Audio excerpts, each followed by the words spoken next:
गुरुवर विशुद्ध सागर जी महाराज की।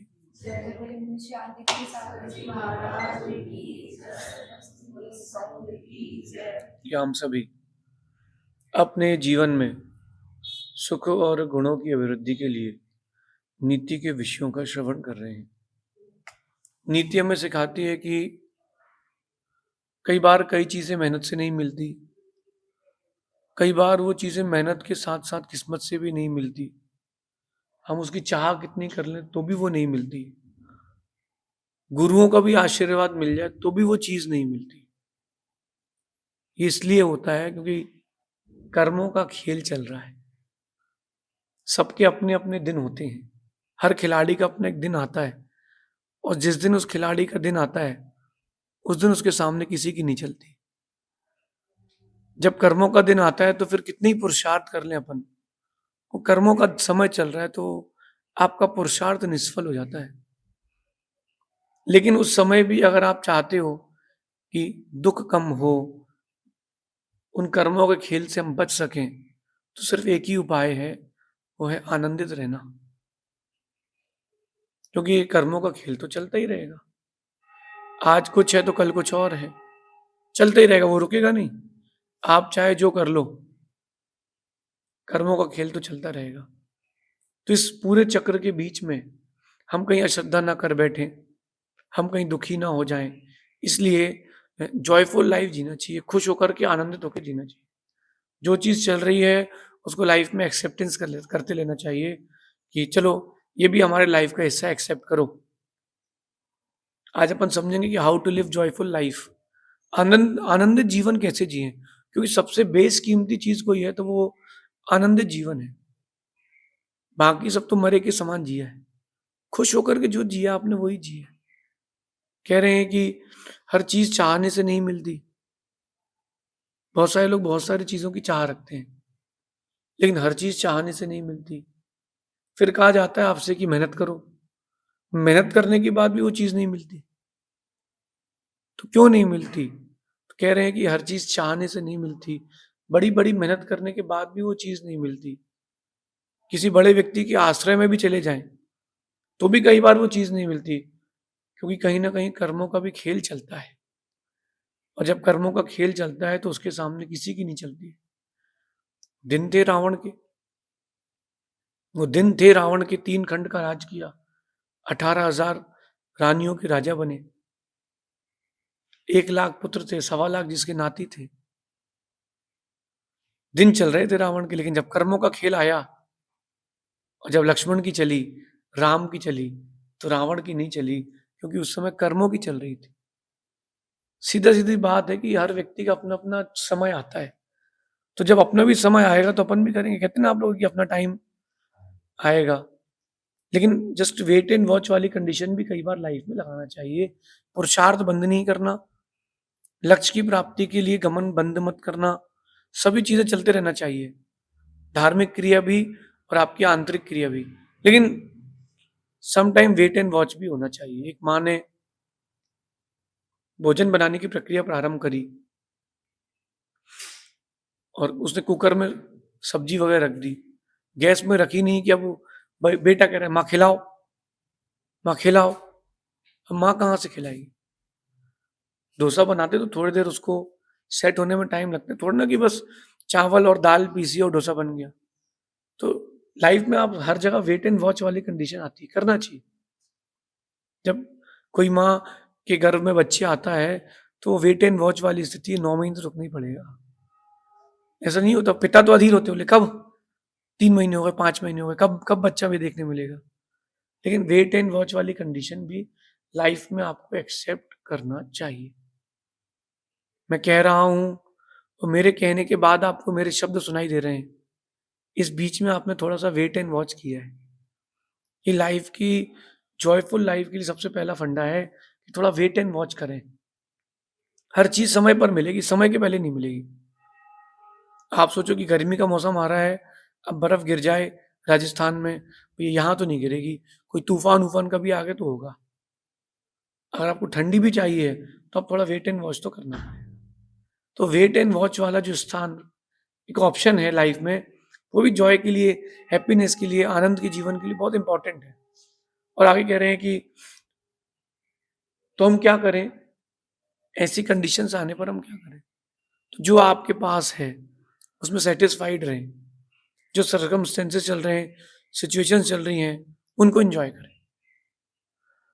अगर आप ऐसा कर लेते हैं तो आप मानसिक तनाव से, मानसिक बीमारियों से बच सकते हैं। जिसको जो भी रोग हो रहा है, सर्दी खांसी से लेकर कैंसर तक, कहीं ना कहीं उसमें आपको जो टेंस्ड रहना है वो बहुत इफेक्टेड है। जिनको भी बीपी, शुगर, बड़ी बड़ी बीमारियां हो रही हैं, ये हाइपर टेंशन से ही होती है। डॉक्टर दवाई देता है, पैसे कमाता है, लेकिन ये कभी नहीं कहता कि टेंशन मत लो। वो डॉक्टर कभी नहीं कहता कि टेंशन मत लो। क्यों नहीं कहता डॉक्टर? उसकी तो दुकान बंद हो जाएगी। आप जो हाइपर टेंशन ले रहे हैं वो आपके लिए हानिकारक है। जॉयफुल लाइफ रखें, खुश होकर के जिए। अरे कम जिएंगे, कम से कम खुश होकर तो जिए। अच्छा, आप लोगों को भूख लगी हो और सड़े तेल के सरसों के समोसे मिले, कौन खाएगा? हम तो नहीं खाएंगे। बोले क्यों? ये पेट और खराब हो जाए, जो अंदर है वो और निकल जाएगा। तो कम चीजों से जुड़े, कम चीजें आपके पास रहे, लेकिन वो आपके लिए जॉयफुल हों।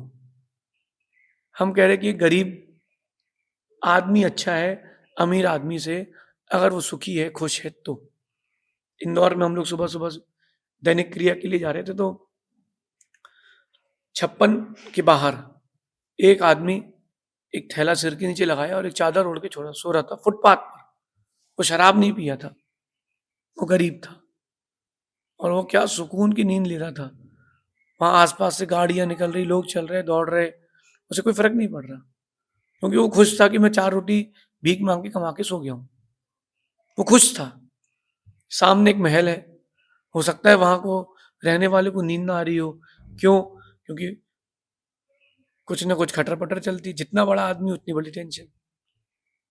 इसलिए इस बात को समझें, जॉयफुल लाइफ जो है वही लाइफ है। खुश होकर के जिए, लेकिन उस जॉयफुल के साथ साथ अपन धार्मिकता भी रखें। अधार्मिकता का जो जीवन है वो जॉयफुल नहीं है, क्योंकि वो आगे जाके दुख देगा। तो बहुत सारी बार अपन को सेटिस्फाइड रहना चाहिए, और जो परिस्थितियां चल रही हैं उनको एंजॉय करना चाहिए, उन परिस्थितियों का आनंद लेना चाहिए। चलो, जो चल रहा है उसका आनंद लो। हर किसी ने धक्का मार दिया है, चलो कोई बात नहीं, उससे उठ के पूछो तो तुम्हारे हाथ पे तो नहीं लगी। किसी ने तुमको धक्का दे दिया है, फिर उससे पूछना, भाई आपके कहीं हाथ में तो नहीं लगती धक्का देने से? उस परिस्थिति को एंजॉय करो। अगर आप एंजॉय करते हो तो आप जॉयफुल लाइफ जी सकते हो। और आप जहां उस परिस्थितियों से भागोगे, फिर आप नहीं कर सकते। एक व्यक्ति था, उस व्यक्ति को किसी कारण से राजा ने फांसी की सजा दे दी। अब उसने निर्णय तो कर लिया कि फांसी होना है। अब उसने निर्णय कर लिया कि फांसी तो होना है। अब क्या करेंगे? तो फिक्स किया गया कि उसकी फांसी होना है। उसने धीरे से बोला कि कब की फांसी है? बोले परसों की। बोले नहीं, मुझे 1 हफ्ते का टाइम चाहिए। मैं 1 हफ्ते तो फांसी नहीं चाहता हूँ। आखिरी मरने वाले की आखिरी ख्वाहिश तो पूरी की जाती है। उसे जब पूछा गया तो उसने बोला 1 हफ्ते। बोले 1 हफ्ते क्या करोगे? बोले 1 हफ्ते में अपने परिवार के साथ एंजॉय करूंगा, अपनी लाइफ जीऊंगा, मैं भागूंगा नहीं। आप चाहो मेरे घर के बाहर कोई पुलिस वाला भी नहीं रहेगा, थोड़ा दूर रहें, हमको पुलिस वाले का चेहरा भी नहीं देखना, लेकिन मैं कहीं नहीं भागूंगा। ठीक है, उसकी बात राजा ने मान ली और उसने अपने एंजॉयमेंट चालू किया। 5-7 दिन घर में बहुत एंजॉय किया। हर हर दिन एक नया उत्सव किया घर वालों के साथ। चलता रहा 5 दिन हो गए, 6वां दिन हो गया, 7वां दिन आ गया। सुबह सुबह से उत्सव चालू हुआ, बढ़िया बढ़िया, घर में खाना और सब बहुत सारी चीजें हुई। 5:30 बजे उसका दोस्त कहता है, भाई तुझे डर नहीं लग रहा? तेरी फांसी है, तेरी फांसी होने वाली, तुझे डर नहीं लग रहा? वो कहता क्यों? बोले तू मरने वाला है। बोले तो फांसी तो 6 बजे है ना, 5:30 बजे से क्यों मरूं? उसने अपनी लाइफ का निर्णय क्या किया कि जब मरना है सो मरेंगे। जब राजा को ये बात बताई गई तो उसने कहा, इतना दिलखुश आदमी तो गलत काम तो करेगा नहीं।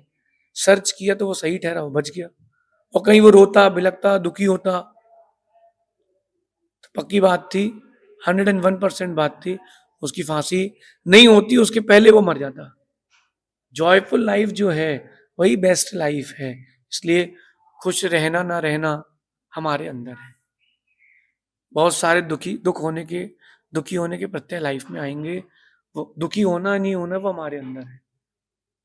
खुश रहना नहीं रहना वो हमारे अंदर है, परिस्थितियों में नहीं है। परिस्थितियों में वो कभी नहीं है। परिस्थितियां तो अच्छी बुरी आती रहेंगी, जाती रहेंगी। हम कब अपने लिए जिएंगे? हम अपने लिए कब जिएंगे? जिंदगी में तूफान बहुत भारी हैं। आपकी हर किसी की जिंदगी में आने वाले समय बड़े बड़े तूफान हैं, क्योंकि वो तो चलता रहेगा, जिंदगी का पार्ट है। आप उसको दुखी ना होकर के उस परिस्थिति से नहीं भाग करके आप ये समझ लें कि हमारी लाइफ का पार्ट है। सब्जी खरीदने सभी लोग जाते हैं। एक व्यक्ति केला लेने गया, केले वाले से पूछता है, सर केला कितने का है? तो कहता है कि 20 रुपए दर्जन है। तो बोले 20 रुपए दर्जन है तो एक काम करिए, छिलका कितने रुपए दर्जन है? ठेले वाला सोचता है कि यार छिलके का ग्राहक भी है, तो उसने कहा भाई छिलका तो 10 रुपए दर्जन है। तो बोले काम करिए, 1 दर्जन केले दे दीजिए बिना छिलके के।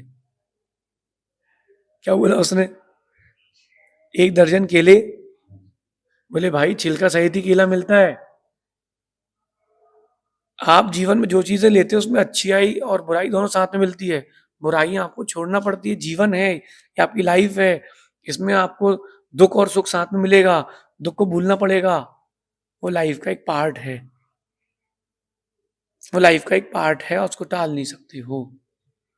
आप कोई भी सब्जी लेते हो उसमें छिलका आता है, बीज आते हैं, कचरे आता है, वो अलग करते हो। जब सब्जी बनाने के लिए, पेट भरने के लिए कुछ चीज़ों को भूलना पड़ता है। ये तो कभी नहीं बोलते आप कि मैं 100 रुपए की सब्जी लाया हूँ, पूरी मिक्सर में डाल के बना दो। उसमें से छांटते हो, अलग करते हो। ऐसी लाइफ भी आपकी एक सब्जी है, उसमें से भी कुछ चीज़ें अलग करना पड़ेंगी, तब आप लाइफ जी पाओगे। पेट भरने के लिए बहुत सारी चीज़ें छोड़ना पड़ती हैं, तो जिंदगी जीने के लिए बहुत सारी चीज़ें छोड़ना चाहिए।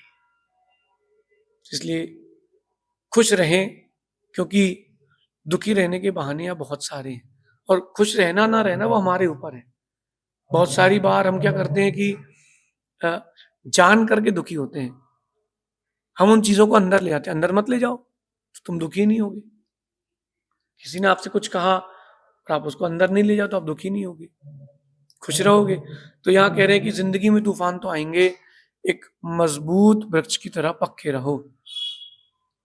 आएंगे दुख, आएंगे कभी जाएंगे, टलेंगे, फिर आएंगे नए, क्योंकि वो लाइफ का एक पार्ट है।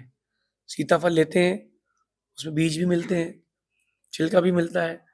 1 किलो अगर सीताफल किसी ने लिया है तो मुश्किल से मुश्किल वो 10, 20, 50 ग्राम, 100 ग्राम उसको उसका फल मिल पाता है, बाकी तो वेस्ट जाता है। तो आदमी को निर्णय करके रखता है व्यक्ति कि यार उतना ही मिलेगा। तो लाइफ में भी आप ये चीज़ एक्सेप्टेंस करो कि हमको ये सब चीज़ें मिलेंगी, उनको छोड़ते जाना है और लाइफ को एंजॉय करते जाना है। संतरे खाए आप लोगों ने? जब आप छिलका छीलते हो सीधे खा लेते हो? छिलका छीलते हो उसके बाद भी उसको चबाते रहते हो, फिर बीज थूकते हो। तो मतलब मुख के अंदर जाने के बाद भी कुछ बाहर निकालना पड़ता है कि नहीं? 100 रुपए के संतरे लाए हो तो 30, 40 रुपए की चीज तो बाहर ही फेंक दी। तो जब भोजन करने के लिए, पेट भरने के लिए आप चीजों को छोड़ते हो, तो लाइफ को जीने के लिए भी चीजों को छोड़िए। इसलिए सबसे बेस्ट चीज है कि जॉयफुल लाइफ जिए। How to live joyful life, खुशहाली जिंदगी कैसे जिए, कुछ 4-5 चीजें बताता हूँ मैं आपको जो आपके जॉयफुल लाइफ के लिए बहुत इंपॉर्टेंट है। सबसे पहली बात है कि एंजॉय द सिचुएशंस। जो परिस्थितियां चल रही है उसको एंजॉय करें।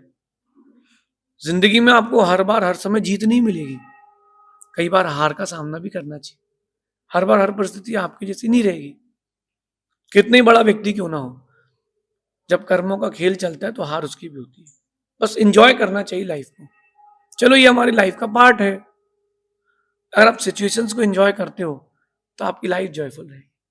पहली बात, जो चीज चल रही है उसका भी तो आनंद लो। अगर कोई व्यक्ति है उसकी पत्नी को खाना बनाते नहीं बनता है तो उसकी लाइफ का एक बहुत बड़ा पार्ट बन चुका है, तो क्या करे वो? एंजॉय करे, भैया मेरे भाग में कच्चा ही भोजन है, एंजॉय करे। एक व्यक्ति ने शादी करी, मैंने उससे पूछा कि आपकी शादी को कितने साल हो गए? बिहार में मेरे साथ आया था वो। बोले मेरी शादी को लगभग 45 साल हो गए। मैंने कहा आपने क्या देख के शादी करी? बोले मुझे चाय बहुत पसंद थी और उस समय चाय बहुत कम लोगों से बनती थी, 40-45 साल पहले। तो मैंने पूछा फिर? तो बोले मैं जब लड़की देखने गया तो उसने बढ़िया चाय पिलाई, मैंने तो चाय पी और फाइनल कर दी, लड़की तो बढ़िया है, चाय अपन को चाय पसंद है, उसने फाइनल कर दी। मैंने कहा फिर? बोले बाद में मालूम चला कि चाय तो मौसी ने बनाई थी। मैंने कहा आपने फिर क्या किया? बोले अब क्या है, अब मैं ही बना के पिला रहा हूं। उसने उस सिचुएशन को एंजॉय करना चालू कर दिया। उसने जिस पर्पज से शादी की थी कि अच्छी चाय बना के पिलाएगी, उसने इस पर्पज से शादी की थी, उसने इस पर्पज से शादी की थी, लेकिन उसने उस कंडीशन को एंजॉय कर लिया। कोई बात नहीं, मैं तुझे अच्छी चाय बना के पिलाऊंगा, कोई बात नहीं, तू पी, तू मुझे खाना बनाना खिलाना, मैं तुझे चाय बना के पिलाऊं। उसने लाइफ में एक्सेप्टेंस ले आया। अगर आप एक्सेप्टेंस लाते हैं तो आप भी इंजॉय कर सकते हैं। दूसरी बात कह रहा हूं कि यहाँ पर इंजॉय करने के साथ साथ खुश रहना। एक होता है इंजॉय करना और एक होता है खुश रहना। इंजॉय करना वो आगे की कंडीशन है, थोड़ा पीछे की कंडीशन होती है हैप्पी। हर सिचुएशंस में हैप्पी रहे, खुश रहे, मुस्कुराते रहे।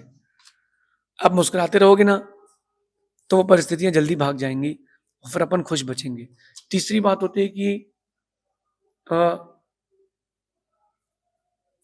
जब कभी आप दुखी हो जाओ तो अपने से अधिक दुखी व्यक्ति के पास पहुंच जाओ, जो आपसे ज्यादा दुखी हो उसके पास पहुंच जाओ, तो उसके पास पहुंचोगे तो आपका दुख कम हो जाएगा। जब आपको लगे कि मेरे जीवन में दुख उपस्थित हो गया है, मुझे इतने का नुकसान लग गया है, इतने ये लोग धोखा दे गए हैं, तो सीता के पास पहुंच जाओ, रावण के पास पहुंच जाओ, सोचो उसका भाई धोखा देके चला गया, उसको क्या बीतती होगी। सीता जी से पूछो, इतने अच्छे मुहूर्त में शादी कराई गई, इतने अच्छे व्यक्ति से कराई गई, फिर भी जिंदगी भर दुख। इतना दुख आपके पास तो नहीं है। तो अपने से जो बड़ा दुखी है उसके पास पहुंच जाओगे तो आपको एक, हिंदी में कहते हैं ढाढ़स मिलेगा, एक सेटिस्फेक्शन मिलेगा, चलो यार अपन से भी दुखी कोई लोग हैं। मैंने कई बार लाइफ में देखा कि जब मेरा मन उदास होता है तो मुझसे ज्यादा दुखी कोई ना कोई व्यक्ति या उदास मुझे मिल जाता है, फिर मैं खुश हो जाता हूँ, यार इतना दुख तो अपने पास नहीं है। आपके पास छत है, घर है, पैसा है, भोजन है, लाइफ के लिए इतनी बहुत है, रोटी कपड़ा मकान, 3 चीज तो सबसे ज्यादा इंपॉर्टेंट है। अब उसके आगे क्यों भागे? तो जो अपन से ज्यादा दुखी उसके पास चले आओगे तो भी आप खुश हो जाओगे। और दो बातें और हैं कि दुख को अंदर जाने ना दें। दुख अंदर जाएगा तो आप दुखी हो जाओगे, दुख को अंदर जाने ना दें। जैसे ही दुख अंदर गया तब आप दुखी हो गए। किसी ने शराब पी, अंदर गई तो चढ़ेगी, और कुल्ला कर लिया तो नहीं चलेगी। दुख के दिन आए, उसको यहीं कहीं बाहर रिटर्न कर दो तो आप दुखी नहीं होगे। और लास्ट एंड इंपॉर्टेंट बात जो है कि वो तनाव को ज्यादा देर ठहरने ना दें। जो भी परिस्थिति तनाव की आए, मन खराब हो, उसको ज्यादा देर अपने अंदर ठहरने ना दें। ज्यादा देर पानी कहीं रहता तो कीचड़ हो जाता है, ज्यादा देर तनाव कहीं रहता है तो वहां दुख आ जाता है। तो तनाव को ज्यादा देर ठहरने ना दें, बिल्कुल कुछ हो जाए, अगर तनाव ज्यादा देर नहीं ठहरेगा तो ये आप जॉयफुल लाइफ जी सकते हैं। आशा करता हूं आपको मेरी बात समझ में आई होगी। The most important part of your life is joyful life. अपनी लाइफ को खुश होकर के जिए, आनंदित होकर के जिए, धार्मिकता के साथ भी जिए, व्यवहारिकता के साथ जिए, सब कुछ हो लेकिन जॉयफुल हो, ऐसा विचार करना शेष आगे देखेंगे। भगवान महावीर स्वामी की, आचार्य भगवान गुरुवर विशुद्ध सागर जी महाराज की।